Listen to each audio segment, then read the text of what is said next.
Let's catch up with the former Liberal MP for the seat of Higgins in Melbourne, Katie Allen. She joins us from Melbourne. Good to talk to you, Katie. Commiserations on losing the seat of Higgins narrowly. You conceded a defeat yesterday? Yes.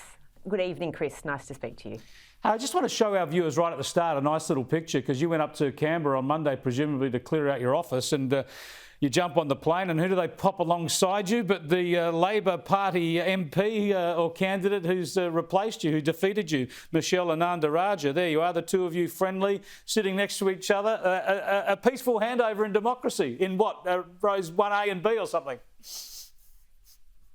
Well, I always go economy because my view is the taxpayer doesn't need to pay for me to go business class. So we were sitting in economy where I normally sit, and I usually sit on the left actually of the aisle. Actually, I sit on the right, and this time they put me on the left, which didn't make me so happy. And I did think to myself, well, there you go. But at the end of the day, democracy is both a beautiful thing, but quite a brutal thing as well. And we had a good chat about actually our kids, and as all good mums do, and about our hopes and fears for them. But of course, at the end of the day, I wish her the best in her future. And of course, for me, I'm very keen to see a Liberal government returned in the near future.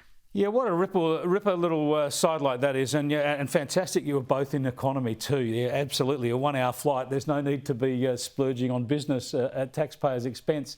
Tell us about your election. A lot of the defeats in your neighbourhood were at the hands of the Teals, of course, in Kooyong and Goldstein, but you lost to Labor. Could you have lost that seat perhaps more easily? Could it have been a heavier defeat if the Teals ran against you, do you think?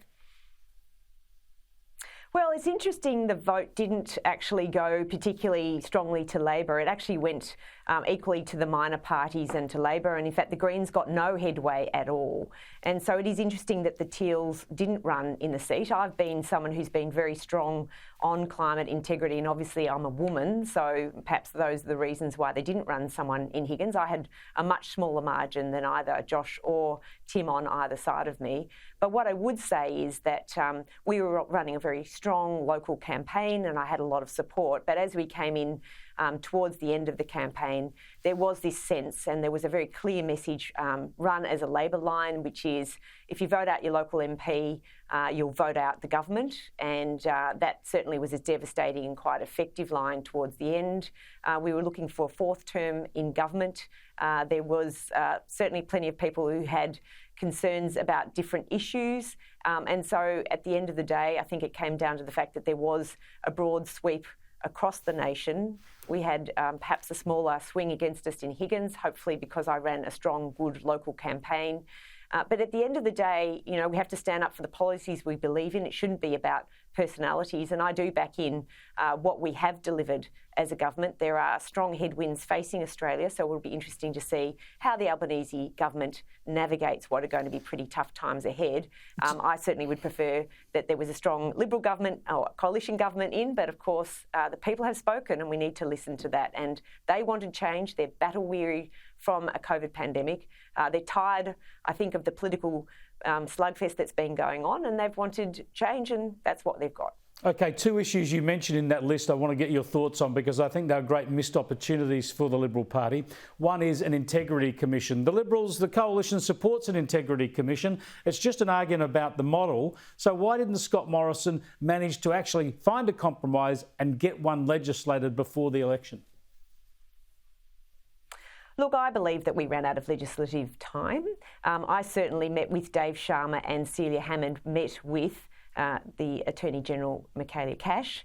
And I know that when Michaelia was first appointed as Attorney-General in, I think, February 2021, her two main issues that she wanted to deliberate and deliver on were the Commonwealth Integrity Commission and the Religious Discrimination Bill. And she certainly did a huge amount of work to move both of those in the right direction.